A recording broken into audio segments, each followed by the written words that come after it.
কিন্তু রাজনীতিতে আনার প্রচেষ্টা একটা দীর্ঘ সময় ধরে আসলে বাংলাদেশ জাতীয়তাবাদী দলই করেছে। এবং আমি যদি বলি প্রথম আমাকে কে ইন্সপায়ার করেছিল ইলেকশন করার জন্য, ইটস অ্যাকচুয়ালি বিএনপি। এটা আমি আগে কখনো বলি নাই for what ever reasons, but it's true. But তখন আমার মনে হয়েছে যে আমি যে কাজটা করছিলাম মিস বাংলাদেশ নিয়ে, যেটা রাজনীতি না হলেও আসলে একটা কালচারাল ডিপ্লোমেসির কাজ, বাংলাদেশকে বিশ্বে তুলে ধরা, আমার মনে হচ্ছিল যে সরাসরি ইলেকশনে না এসে ওইটাই যদি আমি আজীবন করি, it can be useful.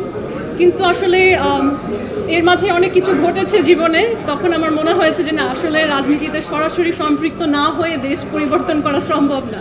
So finally অনেক ইকুয়েশন চেঞ্জ হলো। আমি ভিপি নূরের একটা সাপোর্ট ছিল আমার উপরে, ইন্সপিরেশন ছিল, তো ওনার সাথেই আমার মনে হলো যে দুইজন প্রতিবাদী মানুষ একসাথে যাত্রা শুরু করি। এখন সেও বিএনপির একটা অংশ, আমাদের সরকারি দলের অংশ হয়েই তিনি আমাদের প্রতিমন্ত্রী। তো আমারও মনে হলো যে সরাসরি বিএনপির সাথে সংযুক্ত হয়ে রাজনীতি করাটাই মনে হয় বেস্ট ডিসিশন।